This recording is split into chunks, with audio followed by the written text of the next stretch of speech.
Newsflash! Pope Francis's World Economic Conference took place this week, and it was a smashing success. Move over, capitalism! Francis is going to give everyone 40 solar panels and a unicorn. Plus, big win for Trump in Pennsylvania. You know what? He's still in this thing. What's up, CNN? And finally, whether you're Protestant, Jewish, or Catholic, you should know that the Great Reset was a long time coming. The guys with the German accents got rid of Pope Benedict and swapped him out for a globalist. And now they want to do the same thing to Donald Trump and give us President Harris. What's the connection? All that and more tonight from the editor's desk.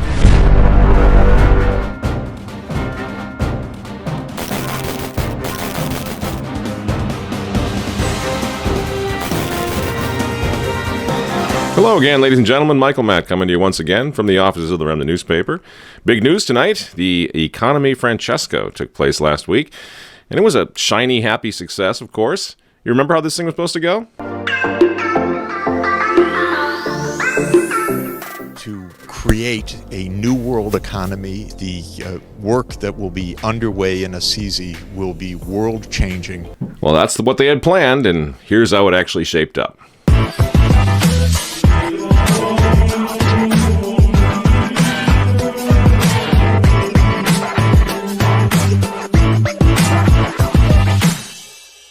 Welcome to Assisi. This is Economy of Francesco. Francesco Economy, how you feeling? Hi, everyone. This song is a reminder for us all to stay in action. Who's gonna sing the song of change? No one can imagine life outside the beaten track. And, of course, no globalist change the world and ride the unicorns conference would be quite complete without our old buddy Jeffrey Sachs. Would you like me to respond now? Please, Jeffrey. Good, The floor is yours. Okay, Thank good. you. Thank you very much. Thank you for the lovely introduction and the idea of a Children's Flourishing Index. Good stuff, isn't it? Oh, yeah. Yeah, no, it's really, really exciting. I just wish I could have slogged through all 10 hours of it. To tell you the truth, I think I'd rather slog through a Tupperware weekend party, than that. That's tough stuff, So far, the official Economy Francesco International Event YouTube page has garnered a whopping 7,000 subscribers all over the world. In other words, nobody cares about Papa Pachamama's economic aspirations, if you know what I mean. But tonight, you know what? We just want to look at sort of the bigger picture. And I know that's a cliche, but it's true with this whole thing. What's happening with COVID-19 and now the U.S. election fraud and controversy, it's all part of a decades-long reset program to fundamentally reset, not just reset the economy, but reset how we human beings behave, how we interact, how we are, how we appear, how we live our lives. That's what this is about. Believe it or not. These guys actually have this in mind, as we've explained so many times. The other important part of this is that it's also a spiritual war. Now, I know many of you are not Catholic. Now, some of you Protestants out there are trolls. I know what you're doing. You're still trying to say that we worship statues and we worship the Blessed Mother Mary and all the absolute nonsense, of course. But there's a lot of sincere Protestant friends out there who I really appreciate, because right now more than ever, anyone who thinks that following Jesus Christ is a good idea, we all need to band together against these complete anti-Christians who are trying to dominate our world, our lives, our country, everything. So thank you, just as an aside to all the Protestant viewers out there. Thanks for joining us. This is what it's all about, having these conversations. And what I wanted to talk about tonight, what's been happening, what's been going on in the Catholic Church. Really, I think we'll shed some light on all of this. Whether you're Catholic or not, whether you're American or not. The globalists are trying right now to reset America, reset the whole world, but reset America, and to bring her in line with their long-anticipated one world government thing, whatever that's actually going to be. They're hard at it, and they absolutely believe in it. But for the purposes of tonight's program, what I wanted to just talk about a little bit was that long ago, they set out to do the same thing, to destroy and to reset the Catholic Church. And they did this by destroying the liturgy, doctrines, feast days, traditions, culture, everything about the Catholic Church. Now, whatever you think of the Catholic Church, I want you to just ask yourself why. Why did they go after the Catholic Church with such vigor, not just since the Vatican Council, but 100 years before? They went after the Catholic Church because the Catholic Church was operating, as you know, in every country in the world for a couple thousand years. And it had already established a world order known as Christendom, otherwise known as Western civilization. Well, when you have one world order, it's a little tricky to introduce a second or a new world order, and so that one had to be taken down first. Christianity and the New World Order being mutually exclusive, of course. One is Christ, one is Antichrist. One is Christian, the other is anti-Christian. So I think all of us need to have a conversation about this. They came into the Catholic Church. They had to fundamentally reset now the church by changing how Catholics worship, for example, how they prayed, so that they could change how Catholics believe. And you've all seen it. So many nutters out there claiming to be Catholics. They absolutely are not. And so you don't have to be a Catholic to say, wait a minute, how is Joe Biden a Catholic? This guy's pro-abortion, he's pro-gay marriage, he's a nutball. How's this possible? Joe Biden, Nancy Pelosi, these people, AOC is another one. All of these people, of course, would have been considered apostates and heretics by Catholics for 1,000 years, for a millennium or more. But because the Catholic Church now has been fundamentally redefined, reimagined, and dare I say, reset, people like Pelosi, Biden, AOC, all these characters, they get to think they're Catholics. They get to call themselves Catholics because the church has changed. The church is no longer what it was. And that's what, here at the Remnant TV, that's what we've been talking about for a long time, a civil war inside of our own church, which is impacting geopolitics and has been for 100 years. What happens to the Catholic Church has an impact everywhere. So how did this happen? Is the question, I guess, for those who haven't studied this.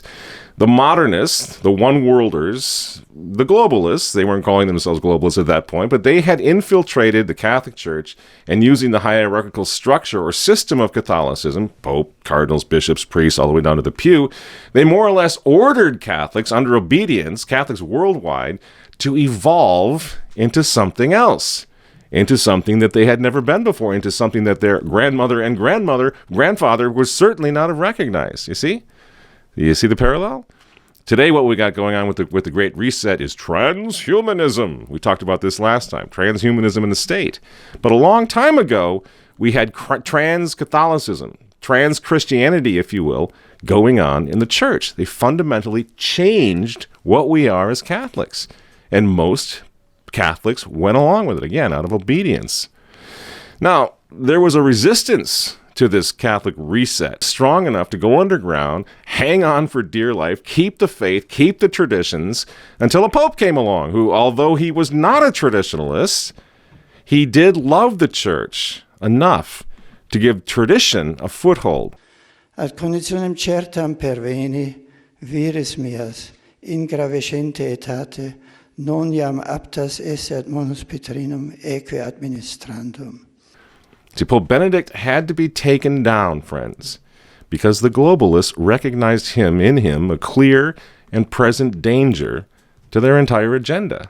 Because you see where I'm going with this, right? Donald Trump, not really a conservative, certainly not a social conservative back in the day, but he too now must be taken down by globalists. Why?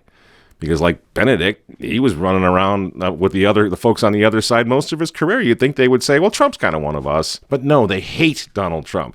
They call him a racist. They despise this man. Why? He wants to make America great again. And that, coupled with his willingness to stand with pro-life, pro-God, pro-country Americans, threatened to torpedo the entire New World Order project. You see? In fact, he still might. We're waiting to see, aren't we, right now? We're all hopeful and we're all praying. He still might torpedo this project, and that's what they're worried about. That's why they had to cheat in the elections. Uh-oh. YouTube's going to see that. They're going to take us down for a week. You can't suggest there was cheating. No, there was no cheating. At this moment, big tech censors are blocking you from seeing the information you want. Make sure the Remnant has a way to contact you directly. Sign up for Michael Matt's newsletter today and never miss the content they are trying to keep from you. The link is in the description box below. God bless you. But back to this analogy, which I find really enlightening on a lot of levels. In the church, the folks that needed to take the church down, the Catholic Church down, and of course by extension Christianity, even I know a lot of you Protestants out there would agree with me that when the Catholic Church, was strong, it sort of filtered down throughout all the Christian denominations. The Catholic Church is now very weak, and we see Christian denominations embracing, gay marriage, even abortion, certainly contraception, homosexuality in the priesthood, their bishops and everything. You see it all filtering down. So you can't just say, well, the Catholic Church is one thing, but I'm not Catholic, so this doesn't matter. It does matter. If you want to destroy Christianity, you had better take out Catholicism. And that's exactly what they did. And it wasn't long in our church before one of theirs had actually ascended to the chair of St. Peter and uncrowned himself, and he handed his authority over to whom? To the United Nations. Pope Paul VI visits the United Nations. He was the first to address the UN General Assembly. Never again, one against the other. Never again, never more. Was it not principally for this purpose that the United Nations arose? Now, follow me here. Similarly, here in America, get rid of the Constitution and you undermine the entire system, the entire political system, just like they undermine the entire religious system in the church. And ultimately, as we're seeing happening right now, they're handing America over to the United Nations as well. The parallel, again, is striking. People say, it's impossible. It's not going to happen in America. No way. America's here forever, man. It's never going to happen here. That's what we thought as Catholics. It never happened to the Catholic Church. It's been around for 2,000 years. They're not going to have any success in the Catholic Church. But they did. Now look around you. They're literally tearing down America's past. They're toppling the statues of American heroes. They're rewriting American laws and history. Now this is exactly what they did to the Catholic statues. They tore down the Catholic statues, ripped them out of the sanctuary, destroyed the altar, took out the communion rails. They rewrote our catechisms. They changed our history in the church, made us into something else. And you can see this, you can see it everywhere in Europe, which Hilaire Belloc said Europe is the faith and the faith is Europe. Not anymore. In Europe, they first de-Christianized the Christian nations of Europe, and then they went after her customs, each one of the country's customs, and they went after even currency finally. They went after national traditions. They went after even things like music, cultural traditions, finally languages even. Have you noticed you don't need to study a language when you travel to Europe anymore? Not sure we'll ever be allowed to travel to Europe anymore without the face diaper and the vax, but if you ever get a chance to go over there, you can pretty much go to any country in Western Europe, and you'll do fine with English. And that's something new. Since I've been going to Europe for the past 35 years, when we went to France, we had to learn some French. Not anymore. You see, there's a plan, there's a pattern there too. Just as Latin had once united the Catholic Church worldwide, so too this ape of God in the making now is going to use English to unite the New World Order in one common tongue. It's all coming. So in America right now, we shouldn't be at all surprised. What are they doing? They're trying to fundamentally change America. They're trying to get rid of the Electoral College. They're threatening to pack the Supreme Court. They're recalling constitutional amendments, especially the first and the second one.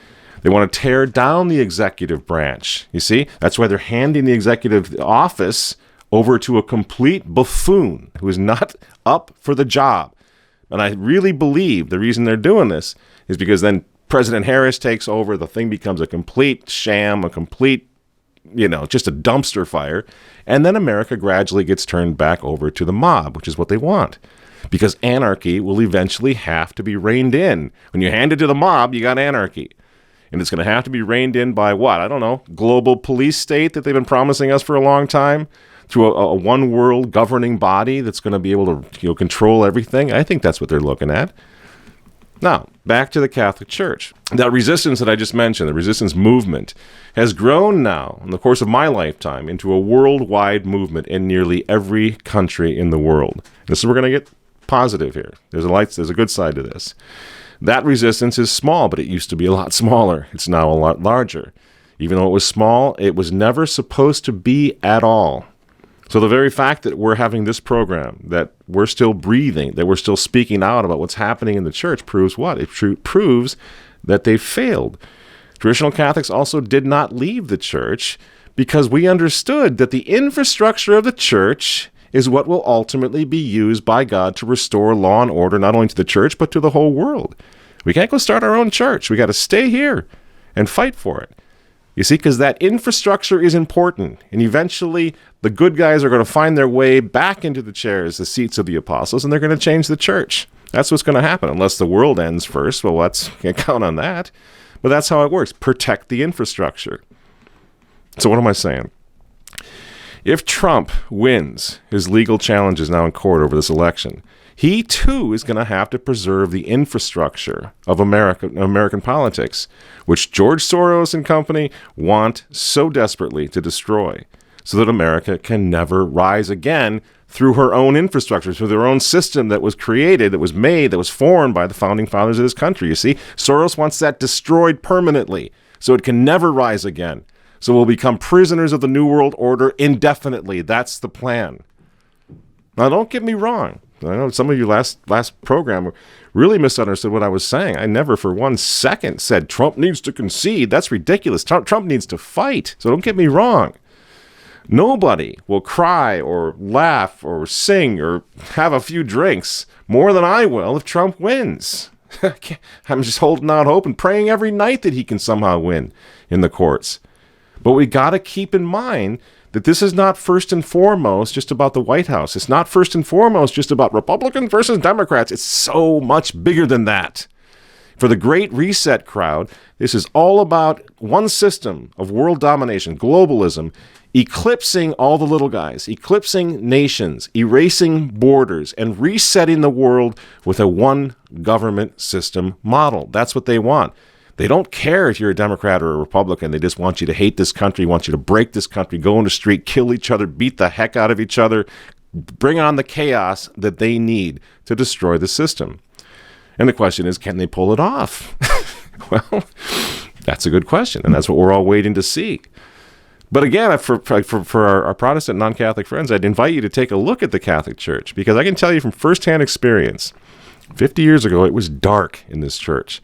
There was no hope. Everything was hippies. Everything was felt banners and guitars and destroyed sanctuaries and liturgies and families and faith, and priests were running off and getting married and nuns were getting crazy. It was just a mess. There didn't seem to be any hope, humanly speaking, to such an extent that we all left our parishes, went into our basements and into little chapels to try to survive that period. We didn't see it getting better anytime soon. See, the Great Catholic Reset seemed all-powerful, just like the one that we're talking about in the future, here in Davos, in the United Nations. It just seems so powerful. There's no reason to stand against it. If Trump loses the White House, we're going to be crushed for sure. We cannot give them that power, because their actions and their words are proving they don't believe they actually have enough power to pull this off. That's what's going on with social media and all the effort to intimidate and silence us and everything else, okay? They don't believe they've got it. We can't give it to them. We can't give them that power. We have to stay strong and focused. Keeping the faith can change the world and move mountains, you know? And today that faith that they thought they had stomped out 50 years ago in the Catholic Church, friends, is roaring back. Orders of young priests all over the place, old nuns and young nuns in old habits, coming on the scene again, taking over, starting schools. Lots of good things are happening. Not enough yet. Yes, I know it's small, but please don't tell me it'll never work. Because it seems to me that God started out with 12. Our Lord and Savior Jesus Christ started out with 12 and said, go out and convert and baptize the whole world, right? That's the Christian confidence that we got to have. God can never be counted out of this. And this does not, this entire war does not depend on the temporary occupant of the White House. It never has. And that's all I was trying to say last time. We can't give up on this. Look right now, again, I'll finish up the analogy with the Catholic Church.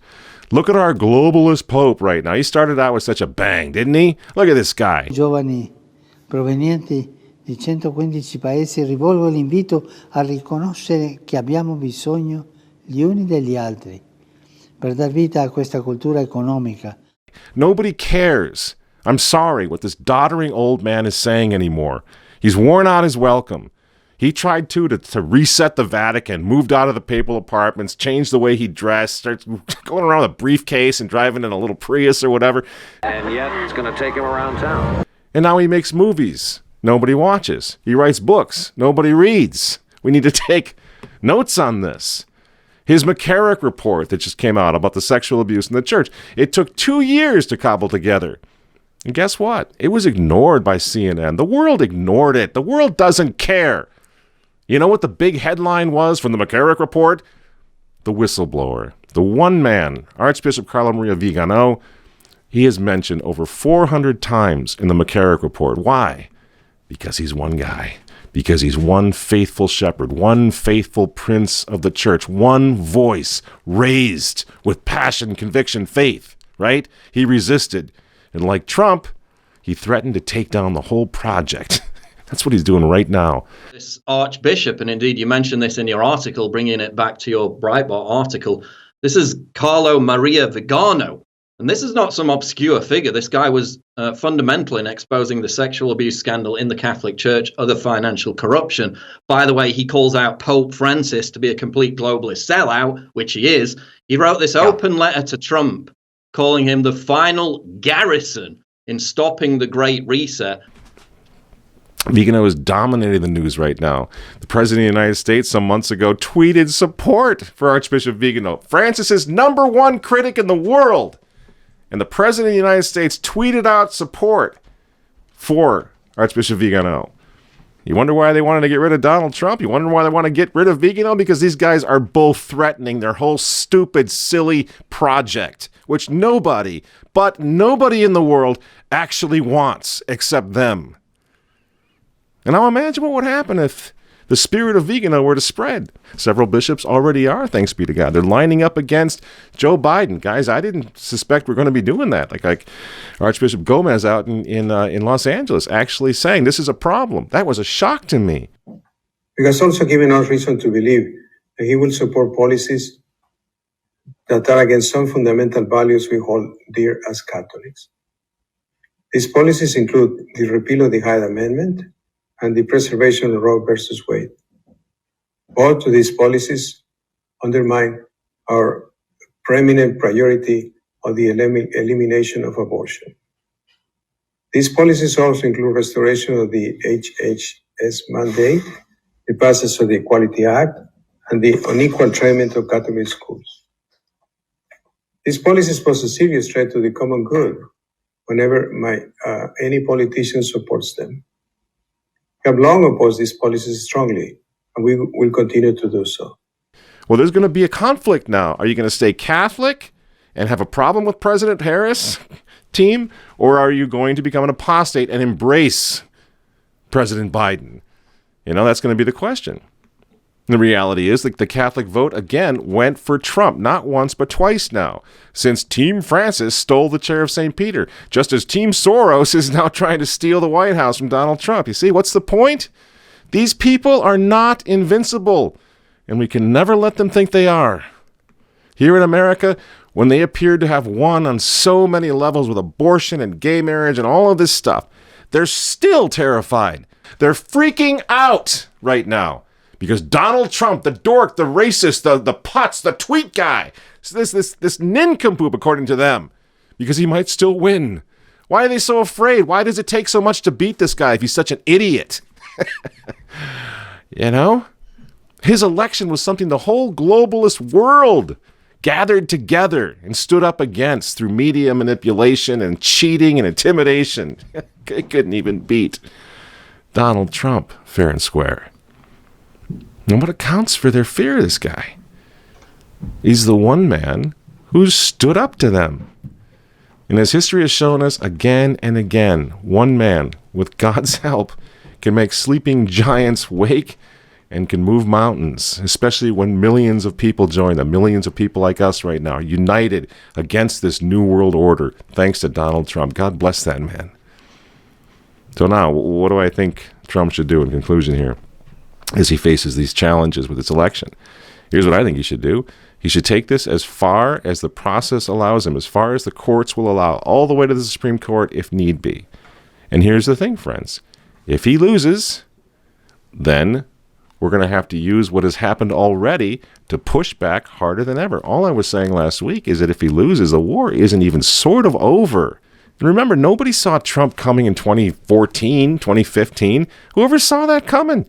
We're slogging through Mitt Romney and McCain and George W. Bush, people were giving up on the whole system. The pro-life movement was a joke as far as the executive office was concerned. Nobody took it seriously, right? And all of a sudden, out of nowhere, Donald Trump gets raised up. By God, it would seem so, given what we've seen since then. Here he is. And every human life, born and unborn, is made in the holy image of Almighty God. And the spirit that this unlikely hero has awakened all across this country, that spirit was there all along. It just needed someone to mobilize it, friends, and that's what Trump did, and that's not going away. Win or lose the White House, that spirit is stronger now than it ever has been. It is stronger than any one man as well, including Donald Trump. It's so powerful that these globalist elites, this globalist cabal, is using the media and big tech and everything they can possibly think of, power, Bill Gates' money, everything to try to shut down that little spark, that little spirit. Why? Because this is a movement, finally, friends, that has not left God out of the agenda or out of the strategy. This is a force to be reckoned with. Patriotism, religion, pro-life, pro-country, pro-family, pro-God. It's a powerful force, friends, and millions of people are buying onto that right now. We cannot let that fall apart over a big debate over the White House. We don't even know how that's going to end, but the point is, at this point, we need to stand together. And we need to remember the down ticket now. Trump, the liability, the political liability, everybody told us at CNN. He cleaned house in the end during the election, bringing enough balance now to Congress to prompt Nancy and Chuck to order the Democrats not to leave Congress, you know. Don't take any positions in the Biden administration. The balance of power is too close. That's thanks to Trump. And we'll throw these pro-life recent winners, these women up on the screen. They're ready to go to war. They're not saying if Trump should happen to lose in court that it's all over. They're going to be fighting. We need to back them too. Back what Trump has done so far. Trump didn't give up on the system. He didn't give up on the country. Neither should we. And if, God forbid, Trump loses in court over this election business, that will not change the fact that this man has mobilized the most powerful populist movement in the world, friends. Don't give up on that. So no matter what happens in court, we need to go out into the streets. We need to unite these pro-lifers, these pro-God folks, these patriots against this diabolical new order. Finally, before I go, we're going to have another beautiful song. Let's remember this, Governor Walz. You say that you are going to save us from the COVID. Governor, we would rather die of COVID than die of tyranny. We will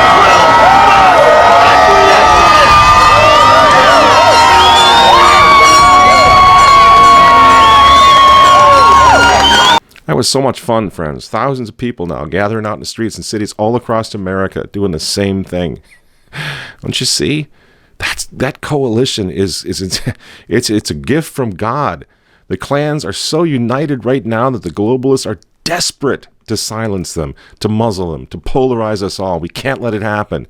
And why are they so desperate?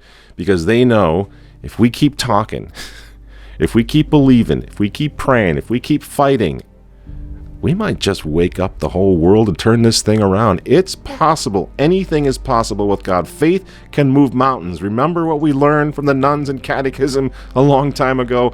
A tiny bit of faith can change everything. We need to stand with Trump, friends. No matter what happens, no matter how long it takes, he's not going to go gently into the night, and neither are we. God wins in the end, as we've said over and over again. And so let's keep praying that in this case, Trump also wins, this time in court. And if he doesn't, well, we're still here. And look out, New World Order. Because 100 million Trump voters, really, at this point, are mad as hell, and we're not going anywhere, and we're not going to take this anymore. We are fully awake. Thanks be to God, and God bless Donald Trump for that. I'm Michael Matt from Remnant TV. Keep the faith, and we'll see you next week.